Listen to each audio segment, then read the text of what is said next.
Bismillahirrahmanirrahim. Assalamualaikum warahmatullahi wabarakatuh. Salam sejahtera bagi kita semua. Halo ibu-ibu hamil semua, apa kabar? Semoga kita senantiasa selalu dalam lindungan Allah Subhanahu wa Ta'ala, sehingga kita senantiasa diberikan kesehatan dari masa kehamilan sekarang, masa persalinan nanti, dan di masa kita mengasuh anak-anak kita nantinya, sehingga menjadi generasi yang cerdas di masa yang akan datang. Amin. Perkenalkan, nama saya Siti Arfasurianti STRK, siswa Latsar CPNS golongan 3 angkatan 143 lingkup pemerintahan Kabupaten Kota Sulawesi Tenggara tahun 2022 yang bertugas di UPTD Puskesmas Yontapina Kabupaten Buton sebagai bidan ahli pertama. Di kesempatan yang berbahagia ini, saya akan memberikan edukasi atau pendidikan kesehatan kepada ibu-ibu hamil semua mengenai apa-apa saja yang wajib ibu ketahui di masa kehamilan nanti, sehingga di masa kehamilan nantinya ibu akan menjadi ibu hamil yang sehat. Karena ingat, ibu hamil yang sehat akan menghasilkan generasi yang cerdas di masa akan datang. Jadi kali ini yang saya akan bahas adalah gizi ibu hamil, tanda bahaya kehamilan, obat yang perlu dikonsumsi oleh ibu hamil. Yang terakhir adalah hal-hal yang perlu diketahui ibu hamil, khususnya kapan ibu hamil dapat berkonsultasi kepada tenaga kesehatan, khususnya dokter atau bidan. Jadi yang pertama kita bahas adalah gizi ibu hamil. Gizi ibu hamil yang dimaksud di sini yaitu gizi yang harus dipenuhi oleh ibu hamil selama kehamilannya, yaitu gizi seimbang. Baiklah, yang pertama kita bahas adalah karbohidrat. Jadi ini semua merupakan contoh-contoh dari karbohidrat. Ada jagung, ada nasi, kasuari, makanan khas Buton, kemudian ada roti, nasi merah, umbi-umbian, jadi termasuk ubi, jalar, kayu, dan lain-lain. Dan ibu, kesemuanya ini tidak perlu ibu konsumsi dalam satu kali makan, tapi ibu bisa memilih, bisa makan pada jagung saja atau nasi saja, bisa hanya umbi-umbian saja. Yang kedua yang akan saya bahas mengenai protein hewani. Ini merupakan contoh-contoh dari protein hewani, yaitu ada daging ayam, daging ikan, daging sapi, sosis, telur. Nah, itu juga termasuk dari protein hewani. Ingat, bukan dikonsumsi satu kali ini ya Bu. Jadi maksudnya bisa ibu pilih yang mana-mana saja yang ibu mau konsumsi. Bagusnya ibu selang-seling. Jadi pada saat kehamilan jangan cuma ikan saja, jangan cuma daging sapi saja, jangan cuma daging ayam saja, diselingi. Selanjutnya tentang protein nabati, yaitu sumber protein yang berasal dari tumbuhan. Bisa ini contohnya tahu, tempe, atau kacang-kacangan, itu merupakan sumber protein nabati. Selanjutnya yang harus ada dalam makanan ibu yaitu sayuran. Jadi kita lihat contoh sayur-sayuran di sini, pasti semua ibu sudah tahu sayur-sayuran yang ada di sini kan. Jadi ibu tinggal pilih saja mau sayuran yang mana yang ibu konsumsi, bagus juga diselang-selingi. Selanjutnya buah-buahan. Jadi di contoh-contoh buah-buahan pasti ibu-ibu hamil semua sudah tahu dengan buah-buahan ini. Adapun ada buah-buahan kesukaan ibu yang tidak ada dalam gambar ini, bisa ibu konsumsi. Selanjutnya ada susu dan ada air putih. Susu kan sekarang sudah tersedia susu-susu yang khusus untuk ibu hamil kan. Ibu bisa konsumsi 1-2 gelas per hari, bisa pagi dan malam hari. Kemudian untuk air putih minimal ibu harus mengonsumsi 8-12 gelas per hari atau 2-3 liter sehari.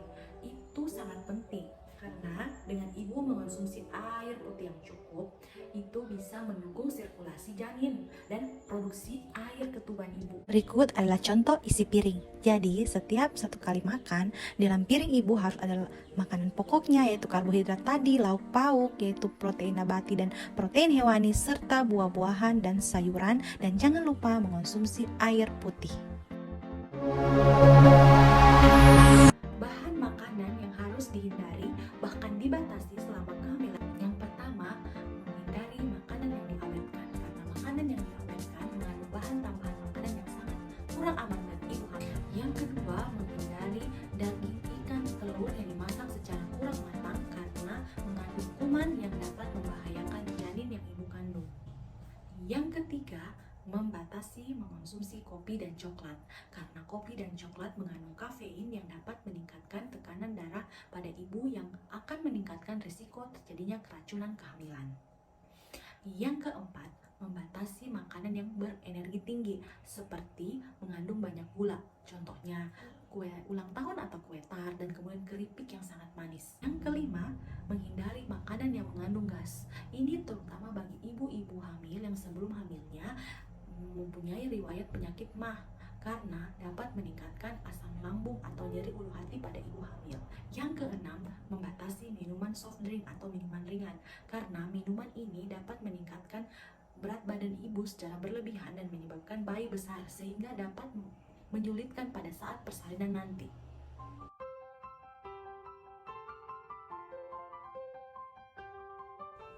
Selanjutnya, kita akan membahas tentang tanda bahaya kehamilan. Di sini bisa kita lihat apa-apa saja yang termasuk dengan tanda bahaya kehamilan. Yang pertama, tidak mau makan dan muntah terus-menerus. Sebenarnya, mual dan muntah biasa terjadi di awal kehamilan, 0 sampai 3 bulan atau trimester pertama. Tetapi jika muntah terjadi terus-menerus, bahkan berlebihan, itu akan menjadi tanda bahaya pada kehamilan karena dapat menyebabkan ibu hamil menjadi kekurangan gizi, dehidrasi, bahkan penurunan kesadaran. Yang kedua, yaitu mengalami demam tinggi. Ibu hamil harus mewaspadai hal ini karena bisa saja demam yang ibu alami terjadi karena dipicu adanya infeksi. Yang ketiga, pergerakan janin dalam kandungan berkurang. Pergerakan janin yang kurang aktif bahkan berkurang merupakan tanda bahaya selanjutnya.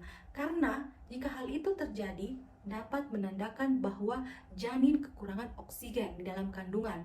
Jadi, ibu harus memperhatikan. Jika dalam 2 jam janin bergerak di bawah 10 kali, ibu harus segera memeriksakan kandungannya ke dokter.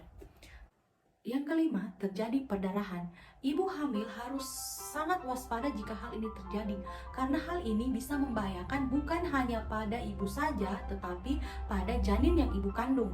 Perdarahan pada trimester awal atau kehamilan muda itu bisa menjadi tanda akan terjadi keguguran.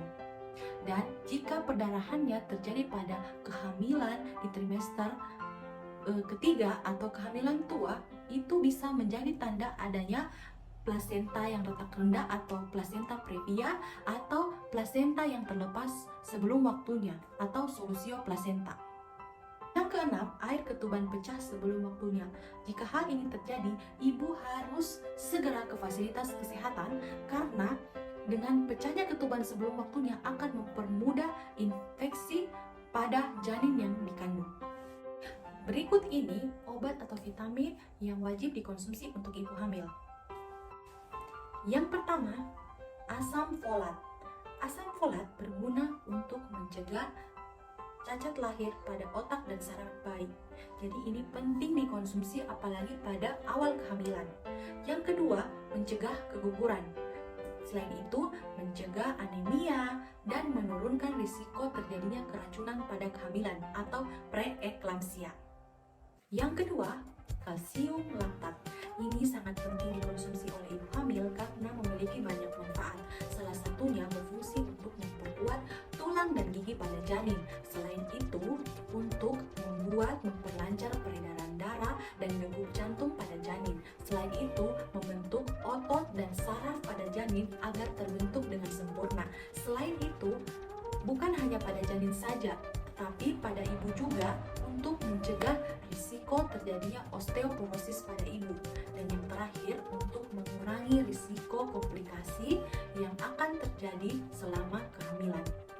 Selanjutnya yang penting untuk dikonsumsi oleh ibu hamil yaitu tablet tambah darah.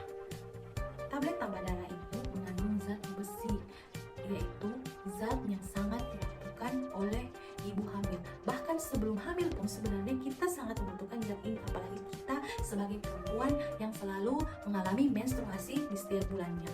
Adapun manfaat jika kita mengonsumsi tablet tambah darah ini, yaitu pertama, memperbanyak persediaan darah dalam tubuh sehingga dapat mencegah ibu hamil khususnya agar tidak terjadi anemia. Yang kedua, meningkatkan produksi hemoglobin. Zat besi bermanfaat untuk memproduksi hemoglobin, yaitu protein dalam sel darah merah yang berfungsi untuk membawa oksigen ke seluruh tubuh. Semakin banyak zat besi yang dimiliki ibu, maka semakin banyak pula pasokan darah dan hemoglobin yang berada dalam tubuh ibu, sehingga dapat membantu janin untuk berkembang. Di sisi lain, ibu juga butuh tablet tambah darah untuk memenuhi kebutuhan zat besi yang mendukung untuk pembentukan plasenta dan pertumbuhan bayi di dalam kandungan. Akibat yang terjadi jika anemia pada ibu hamil yaitu yang pertama menurunkan fungsi kekebalan tubuh ibu hamil itu sendiri. Yang kedua, meningkatkan terjadinya infeksi. Selain itu, dapat meningkatkan risiko guguran, lahir prematur, bahkan bayi lahir meninggal. Oleh karena itu, ibu disarankan wajib mengonsumsi tablet tambah darah minimal 90 tablet selama kehamilan. Karena jika ibu tidak mengonsumsi minimal 90 tablet selama kehamilan, biasanya ibu-ibu mengeluh bahwa jika mengonsumsi tablet tambah darah selama kehamilan itu dapat menyebabkan mual.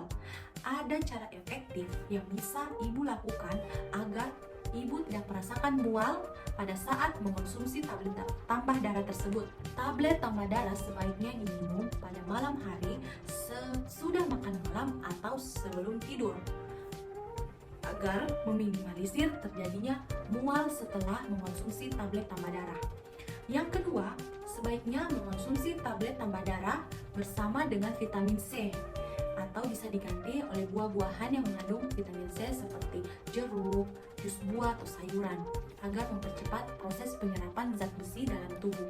Yang ketiga, lebih baik jangan meminum tablet tambah darah bersama teh, kopi, susu, atau obat-obat yang lain sehingga akan menghambat penyerapan zat besi yang terkandung dalam tablet tambah darah tersebut.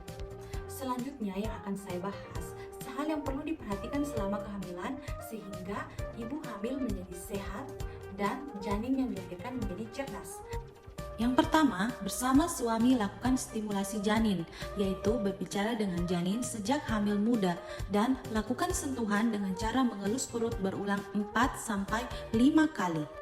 Yang kedua, periksa kehamilan minimal 4 kali ditambah 2 kali melakukan pemeriksaan USG ke dokter, yaitu pada kehamilan muda atau trimester pertama dan pada kehamilan tua atau pada trimester 3.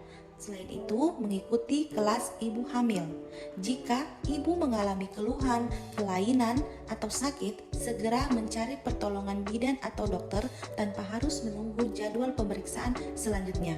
Selanjutnya, beraktivitas fisik. Beraktivitas fisik yang dimaksud yaitu ibu hamil dapat melakukan aktivitas fisik sehari-hari tetapi jangan berlebihan.